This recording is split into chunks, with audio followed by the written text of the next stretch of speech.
শুভ সকাল আমার প্রিয় বন্ধুরা, কেমন আছো তোমরা সবাই? আশা করছি তোমরা যে যেখান থেকে দেখছো সবাই খুব খুব ভালো আছো, সুস্থ আছো। আমি আসামের ছোট্ট একটি গ্রাম থেকে পূজা, তোমাদের সকলকে আমার ব্লগ চ্যানেলে অনেক অনেক স্বাগত ভালোবাসা জানাই। তো বন্ধুরা দেখো, আমি বাবার বাড়িও চলে এসেছি। তোমাদেরকে আগের ব্লগে বলেইছিলাম যে আমি আমার বাবার বাড়ি যাব।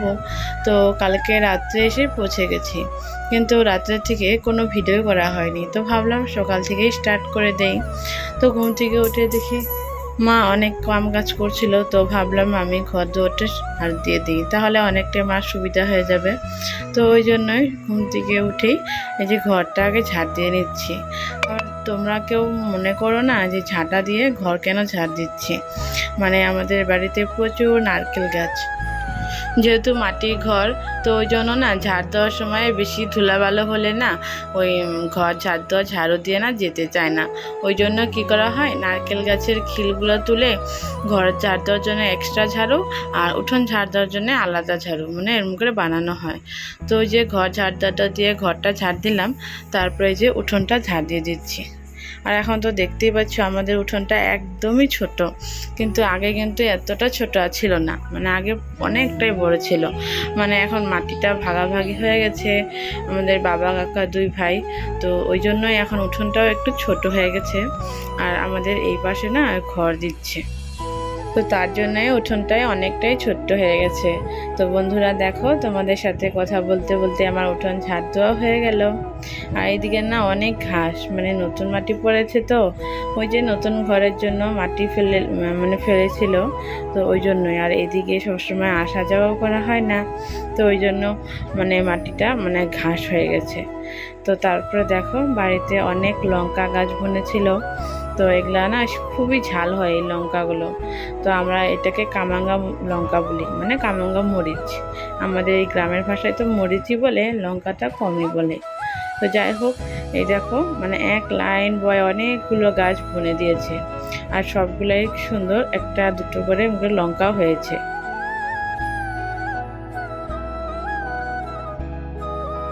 তো এদিকে তো আমার উঠান ঝাড় দেওয়া হয়ে গেল।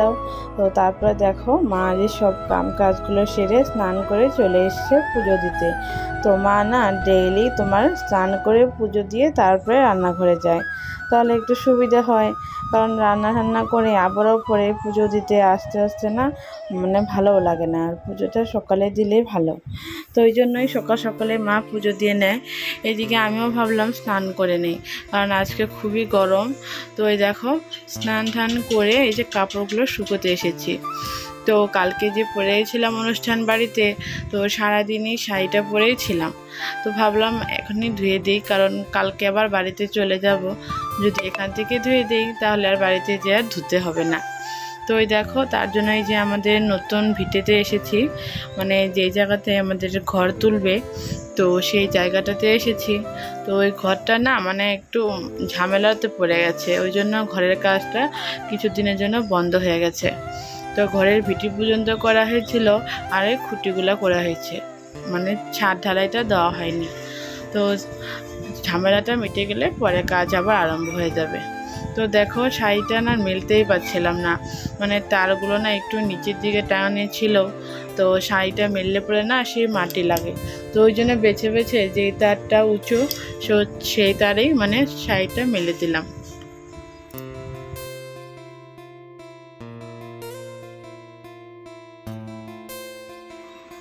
তো বন্ধুরা জানো তো, আমার বাবার বাড়ি কিন্তু ভাঙা টিনের ঘর।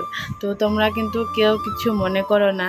তো এই দেখো এই ভাঙা টিনের ঝুপড়ো ঘরের মধ্যেই না অনেক শান্তি, জানো তো। এই ঘরটাতেই 20 বছর ছিলাম।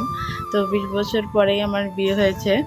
তো মানে অনেক মানে কি যখনই আসি বাবার বাড়িতে মানে শান্তি ঘুমায়, মানে এতটা ভালো লাগে, শান্তি লাগে। তো বন্ধুরা দেখে নাও, এটাই হচ্ছে আমার বাবার বাড়ি। তো বলতে পারো হোম ট্যুরও। তো ঘরের ভিতরে আর দেখালাম না, কারণ দেখানোর মতো সেরকম কোনো জিনিস নেই। তো যাই হোক, যা আছে অতটুকুই আমার মানে শান্তি। আমার বাবা মা খুশি, আমিও খুশি। যখনই আসি মানে মন প্রাণ একদমই ভালো হয়ে যায়। তো আর তোমাদেরকে কিছু কথা বলারও ছিল। তো তোমরা যারা যারা আমার ভিডিওটা দেখছো প্লিজ ভিডিওটা পুরোটাই দেখার অনুরোধ রইল তোমাদের কাছে। তো চলো বন্ধুরা, এখন রান্নাঘরে যাই, দেখি মা কি রান্না করছে। তো এসে দেখি গরমের মধ্যে মা উনুনে রান্না বসিয়ে দিয়েছে। তো এদিকে আধা রান্না হয়ে গেছে। এখানে রয়েছে কাঁকরোল ভাজা, পটল ভাজা আর হচ্ছে শসা ভাজা। আর এখানে হচ্ছে আজকে যেহেতু সোমবার, তো আমাদের বাড়িতে সোমবারে না নিরামিষ খাওয়া হয়, কারণ বাড়িতে শিব মন্দির আছে। তো ওই জন্যই পনির রান্না করেছি, আলু পটল দিয়ে পনিরের তরকারি। আর এই যে কড়াই রয়েছে শাক ভাজা। তো এটাই হচ্ছে আজকে দুপুরের খাবার। তো দেখি আজকে তোমাদের দাদা ভাইয়েরা আসার কথা, যদি আসে তাহলে চলেই যাব বিকেলবেলা, কারণ বাবলিরও স্কুলটা বন্ধ হচ্ছে, মানে বন্ধ যাচ্ছে। তো তারপরে দেখো এই যে কাঁচা আম, তো গাছের নিচে না অনেক আম পড়েছিল। আর এই আমগুলো না খেতে খুবই ভালো, মানে টক মিষ্টি এরকমটাই। তো খেতে তো দারুণ লাগে। তো আমি জমা করে রেখেছি যে বাড়িতে যাওয়ার সময় নিয়ে যাব। তারপরে দেখো এটা হচ্ছে আমাদের সুপারি বাগান বাড়ির পেছন সাইডে। তো মা সুপারি নিয়ে আসলো, আর এই দেখো পানগুলো ছিঁড়ে ছিঁড়ে নিচ্ছে। তো তোমরা তো জানো না, আমার মা কিন্তু খুব পান খায়। আর আমাদের বাড়িতে না পান সুপারি গাছ প্রচুর, পান সুপারিও কিনতে হয় না। তো এইদিকে দেখো মেয়ে রাস্তায় বসে ধুলো দিয়ে খেলছে। তো ও না যখনই আসে আমার মামার বাড়িতে এই ধুলো বালু এগুলো দিয়ে খেলে বেশি, আর বাড়িতে তো আমি খেলতেই দেই না। আর এই দেখো বিকেলবেলা মামাও এসে গেছে। তো এটা হচ্ছে আমার ছোট্ট মামা, মানে বেঙ্গলের বাড়ি কোচবিহারে। তো অনেক দিন পরে এসছে, ওই যে আমার বিয়ের সময় এসেছিলো, তারপরে আর আসাই হয়নি। তো ওই জন্য মামাকেও বলে দিলাম যে মামা আমাদের বাড়িতে ঘুরতে গিয়েও। আর এটা হচ্ছে মামার ছেলে। তো বন্ধুরা চলো এখন যাব একটা জায়গায়।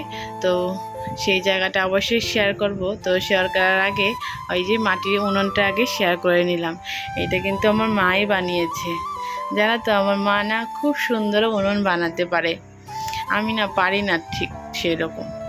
দেখো তারপরে এই যে সন্ধ্যা সন্ধ্যা ভাব হয়ে গেছে, তো চলে এসেছি খেতে। মানে আমার বাবাই ক্ষেত করেছে ভেন্ডি। তো ভাবলাম কয়েকটা ভেন্ডি নিয়ে যাই, বাড়িতে গিয়ে রাত্রে সিদ্ধ খাবো। তো ওই জন্যই মানে আগে আসতে চেয়েছিলাম, কিন্তু মানে মামা এসেছে ওই জন্য না দেরি হয়ে গেছে। তো তাড়াতাড়ি করে কয়েকটা এই যে ভেন্ডি হাতে করে নিয়ে নিলাম। মানে গাছের ভেন্ডির স্বাদই আলাদা, মানে কি লোকেল আর দেশি থাকে যে। তো ওই জন্যই মানে গাছের যেটা মানে ঘরে করা হয় সেটাতে সেরকম কোনো রকমের সার দেওয়া হয় না, আর মানে একদমই টাটকা থাকে। আর বাজারের কেনাগুলো তো মানে কয়েকদিনের বাসি থাকে, আর অনেক সার ঠার দেওয়া হয়। তো বন্ধুরা দেখো এটা হচ্ছে পরের দিন সকালবেলা। তো ওই সন্ধ্যাবেলা যাওয়ার কথা ছিল, কিন্তু তোমাদের দাদা ভাই আস্তে আস্তে না অনেকটাই দেরি করে ফেলেছে। তো ওই জন্য আর রাত্রে আসা হলো না। মানে মা বললো রাত্রে যেতে হবে না, পরের দিনই সকালবেলা যাস।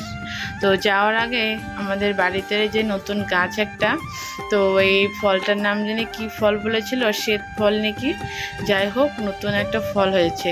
তো কাকা বললো কয়েকটা নিয়ে যা। তো ওই দেখো তার জন্যে কাকা মই দিয়ে গাছে উঠছে আমাকে দেওয়ার জন্য। ফলগুলো না মানে দেখতে যতটা ভাল লাগে, খেতে না ততটা স্বাদ নয়, কেমন জানি মানে মিষ্টি কম কেমন জানি একটা লাগে, মানে সেরকম অতটা ভালো লাগে না, কিন্তু দেখতে খুবই ভালো লাগে। নতুন গাছের নতুন ফল, তো ওই জন্য সবার আগে আমাকে দিয়ে দিচ্ছে। তো এই দেখো ফলগুলো কাছ থেকে দেখিয়ে দিচ্ছি, মানে দেখতে কিন্তু খুবই সুন্দর। আমাদের এখানে না এই ফলগুলো সাদা পাওয়া যায়, লাল পাওয়া যায় না। তো এগুলো দেখি লাল, মানে তাও নিয়ে নিলাম কয়েকটা। তো দেখো তারপরে চলে যাচ্ছি বাড়ির দিকে, মানে আমার শ্বশুর বাড়ির দিকে রওনা হচ্ছি। আর এই ব্যাগের ভিতরে গাছের শসা, ওই যে কালকে আম দেখিয়ে দিলাম তোমাদেরকে, আম আর হচ্ছে তোমার ওই যে ফলটা, সঙ্গে লিচুও রয়েছে। আমাদের বাড়িতে না প্রচুর ফলমূলের গাছ, তো সবগুলো ব্যাগে করে দিয়েছে। আর ওই ব্যাগে আমার কাপড় চোপড় ছিল, সেটাই যে মা নিয়ে যাচ্ছে। তো এদিকে যাওয়ার সময়ও হয়ে গেল, আর মনটাও না আস্তে আস্তে খারাপ হতে লাগলো। তো সবাই বলছে যার কটা দিন থেকে যেতে। তো বাবলির স্কুলের জন্যেই মানে আর থাকতে পারলাম না, তো একদিন থেকেই চলে যাচ্ছি। আর মেয়েও তো মানে ওর দিদাকে ছাড়া মানে থাকতেই চায় না, কারণ দিদা দিদা করতে থাকে। তো এই দেখো আসার সময় মার কুলে উঠেছে, কিন্তু আর নামতেই যাচ্ছে না। এদিকে তোমাদের দাদা ভাইও দাঁড়িয়ে রয়েছে। তো আজকে তো আর স্কুলে যাওয়া হবে না। তো দেখো সবারই মন টন খারাপ, আর সবাই রাস্তায় এগিয়ে দেওয়ার জন্য এসে গেছে আমাদেরকে। তো বন্ধুরা এই যে যাচ্ছি আবার নিজের বাড়িতে। তো বাপের বাড়ি 2 দিন থাকলাম, থেকে এখন আবারও যাব নিজের বাড়িতে। তো বাড়িতে যেতে অনেক কাম কাজ, কারণ 2 দিন বাড়িতেই ছিলাম না, তো জানি না বাড়ির কি অবস্থা। তো যাই হোক বন্ধুরা, তো বাপের বাড়িতেও ঘুরে গেলাম আর তোমাদেরকেও দেখিয়ে দিলাম। তো আবার দেখা হচ্ছে তোমাদের সঙ্গে নেক্সট আরেকটা ব্লগ নিয়ে। ততক্ষণ তোমরা সবাই ভালো থেকো, সুস্থ থেকো। আজকের মতন টাটা, বাই বাই।